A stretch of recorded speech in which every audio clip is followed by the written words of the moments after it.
Olha, hoje eu acredito que vão fazer mais de 15 dias que eu não consigo falar com o presidente Davi, e sou líder da oposição. Então eu respeito muito o presidente Davi, né? Não tenho porquê criticá-lo se ele tem posições pró-governo, porque ele também é um agente político, um agente público, tá? Agora, não dá para aceitar o fato de que ele não está conversando a respeito da instituição e o Congresso Nacional que ele preside, tá? Então nós estamos tomando uma posição que eu entendo que é radical.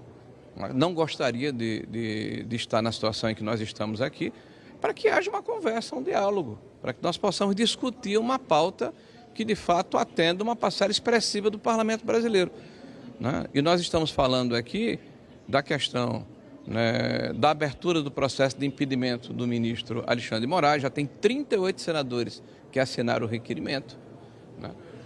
Nós estamos falando aqui da questão da anistia, né, que nós não entendemos por que a anistia não foi votada ainda. Aliás, vocês da imprensa falam que membros do Poder Judiciário pressionam os presidentes das duas casas para que esse processo não tramite. Se isso é verdade, isso é absolutamente descabido, né? Não é possível aceitarmos a interferência de um poder sobre um outro poder para tutelá-lo, né, para impedir que haja a tramitação de projetos desse naipe. Porque se existem deputados e senadores que são contra a anistia, faz parte do jogo, é democrático. Mas que isso seja colocado à luz do dia, né, na hora em que os votos forem apurados e a discussão se estabelecer no âmbito do Congresso Nacional. Não é possível a gente aceitar, né, que ações cautelares como foram impostas ao senador e draconianas ao senador Marcos Duval, né, fiquem como se fosse uma coisa normal. Se congelar o salário dele, cartão de crédito, se impor tornozeleira quando ele volta dos Estados Unidos. Como é que ele vai fugir? Se ele fosse fugir, ele ficava lá, não tinha voltado para cá. Então, claramente, não é uma medida para impedir a fuga, é uma medida talvez para intimidá-lo, para apequená-lo. E veja, ele representa a instituição, ele é um senador da República, com centenas de milhares de votos de eleitores do Espírito Santo. Então, independente do cidadão ou do que ele falou, né, o que me inspira é o privilégio da instituição, da inviolabilidade do mandato parlamentar, né? Nós defendemos que essas medidas precisam ser submetidas ao parlamento. Nós temos que votar aqui se aceitamos ou não essa situação. Nós estamos vivendo num momento em que ontem foram publicadas novas etapas do Vaza Toga e são horripilantes. O que nós vimos lá, se isso realmente for real, e eu acredito que pela responsabilidade daqueles que fizeram essa divulgação, né, que se estabeleceu dentro do Tribunal Superior Eleitoral, né, e posteriormente na apuração de 8 de janeiro, um grupo organizado para separar pessoas pela sua condição política. Dava uma certidão positiva e negativa. Isso me relembra a Alemanha nazista, isso me relembra a Itália de Mussolini. Tá? Então, se você tem uma certidão positiva, porque você fez uma busca na rede social dessa pessoa, você é preso, porque você falou mal do PT, você criticou Lula, você fez uma crítica ao STF. Se você não criticou e não teve nada contra você, então você tem uma negativa, você pode ser solto. Ora, teve gente que teve uma das pessoas que foi processada porque tem uma crítica de 2018 contra Lula. Né? E isso está dito pelo Tagliaferro, que tem conversas gravadas com a chefe de gabinete do então ministro, do atual ministro Alexandre de Moraes. Isso é muito grave. Aí eu fico preocupado, será que não é uma cortina de fumaça que está sendo levantada para não se discutir assuntos tão sérios como esse? E vou lembrar de novo aqui, já que vocês estão me perguntando, o juiz auxiliar o Ayrton, na primeira fase do Lava Toga, né, foi flagrado na seguinte conversa: ora, se você não tem nada contra essa revista contra esse deputado, usa a criatividade. Ora, você orientar seus subordinados a buscarem provas contra alguém porque é seu adversário político, isso é a desmoralização do processo judiciário, a desmoralização da democracia brasileira. É muito sério o que está acontecendo no Brasil. Independente de esquerda ou de direita, eu vou repetir aqui o que eu disse anteriormente. Gente, lembre-se que pau que dá em Chico, dá em Francisco, ou a imprensa brasileira, ou aqueles que fazem opinião no Brasil acordam, ou pode ser tarde demais. Líder, o No caso do ato aqui no Senado, né? Os senhores estão aqui no plenário, isso vai durar até que horas? Dura até hoje? Acaba hoje? Os senhores vão pernoitar aqui? Como é que vai funcionar? Não, nós gostaríamos muito de acabar agora. Nós só queremos que o presidente do Congresso sente conosco e estabeleça conosco uma pauta de votação que nos atenda. Inclusive, nós não estamos pedindo que as pessoas votem coercitivamente, obrigatoriamente, com a pauta que nós estamos apresentando. Tá? Ninguém é obrigado a votar, isso é uma democracia. Agora, não dá para impedir que se vote. Não dá para permitir que as coisas continuem do jeito que estão.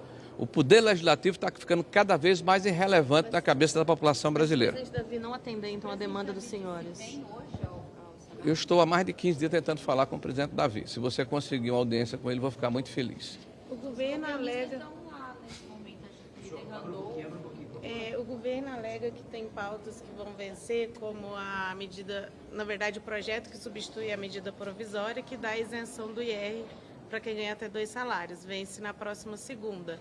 Não tem acordo assim para exceções. Nós temos todos os acordos do mundo, basta o presidente sentar conosco e combinar uma pauta, né, e depois garantir que essa pauta de fato será colocada em prática, né, que é a questão da anistia, que é a questão do impeachment, da abertura do processo de impedimento do ministro Alexandre de Moraes, que é a questão de se votar essas medidas coercitivas que foram colocadas contra o senador Marcos Duval. Então, são problemas que são fáceis de serem resolvidos, são projetos de lei que tramitam na casa.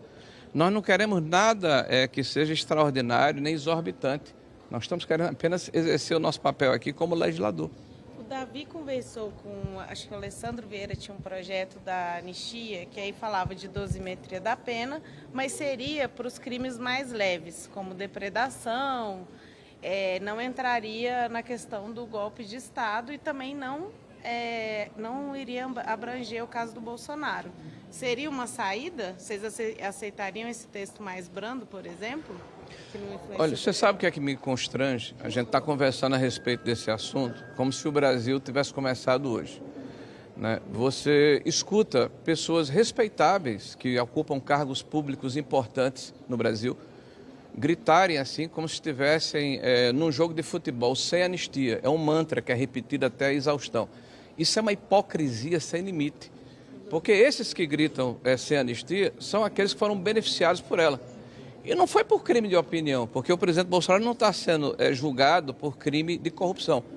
Foi por assalto a banco, foi por morte, né? Foi por agressão, tá certo? Foi por roubo, enfim, toda sorte de violência que foi praticada, isso foi anistiado em nome da reconciliação do país. Sabe qual é a diferença?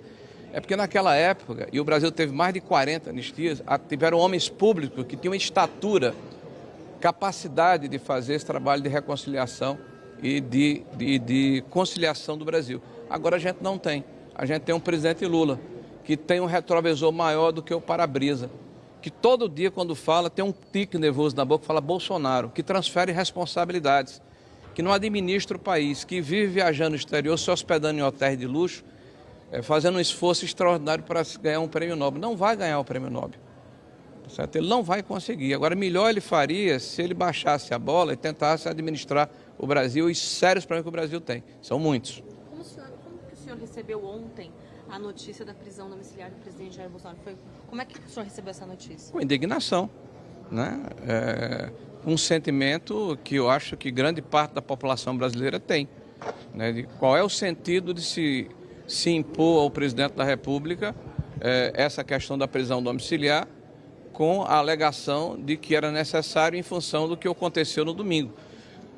É bom lembrar a vocês que no domingo foi a maior manifestação que ocorreu em praça pública desde as eleições de 2022. Nós estamos falando de mais de 100 cidades, mais de 1 milhão de pessoas na rua, a pedido do grande líder do país, que chama-se Jair Messias Bolsonaro, da direita brasileira. Eu acho que a esquerda tem muita dificuldade, né, porque sabe que não consegue colocar pessoas nas ruas, né? Então é um sentimento de indignação. Ok? Obrigada, Líder.